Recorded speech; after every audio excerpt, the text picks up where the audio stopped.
how did you approach the educational component and balancing like the educational component of giving people who might not be familiar with the K-pop landscape as a whole information versus balancing it with unraveling who Lee So Man is as an individual? I know it's a lot, but luckily, like his story is an education on K-pop.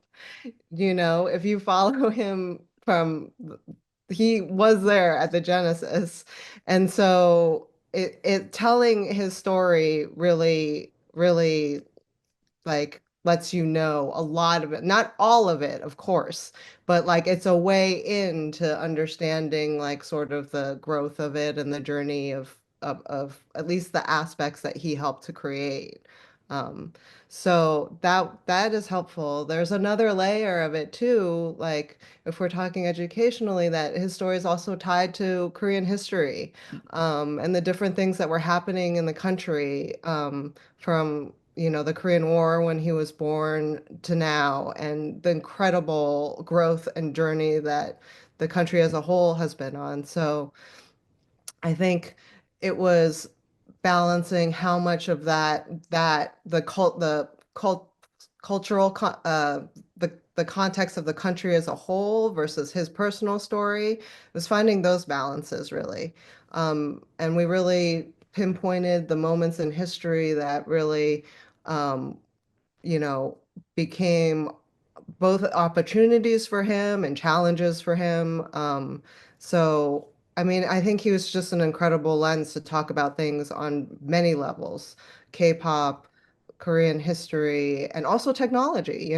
I would love to see like the follow up from a technological perspective of this in like 10 years of just like, where's it going? Because he's Yeah, me ambitious. too. I loved the bibimbap analogy to describe K-pop in this, and you ran with it, and it made me very hungry footage wise. But if you could describe the making of this film, like the process of it for yourself as a food dish, what would it be?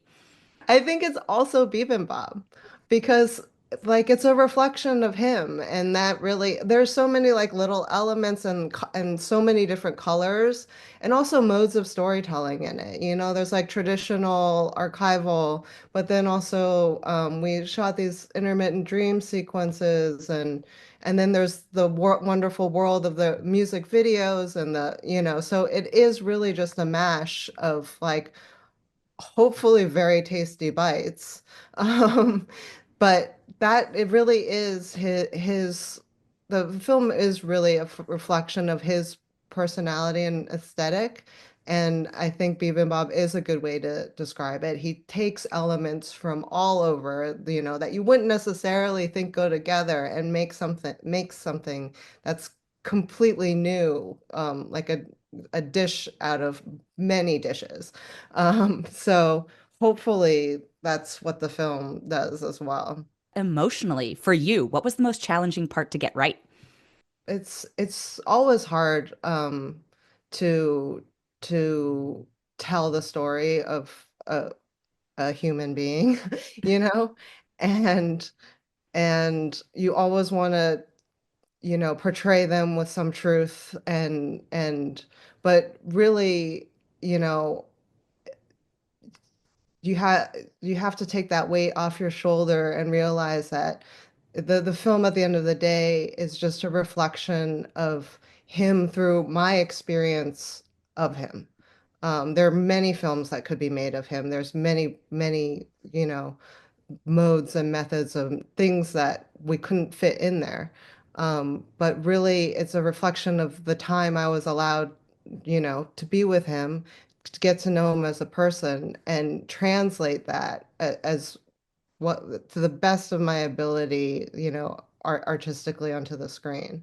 You said it yourself in the doc and in your director's statement. Like, he's not a person who gives interviews, right? And you weren't fully sure what convinced him. But if you had to hazard a guess, do you have ideas of what the catalyst might have been? Or is that just like more of a he was ready, it was the time? I think it's a common. I think people have been asking him for years to that, that he should really do something like this. So it's a bit of that, like the right place at the right time. I also do think, we met and talked extensively before he agreed, and um, I I I think he felt I understood a part of him and really wanted to get into his creative mind with this film, and also just and give him the space Mhm. to speak, safely. And by safely, I don't mean like that he got to like audit any questions or anything. Like all of that like was um like my thing, and he didn't. There was nothing that was off limits. But really, I think people can sense intention, and my only intention was to find a truth about him, and portray like the both the ups and downs of his incredible journey into creating this culture.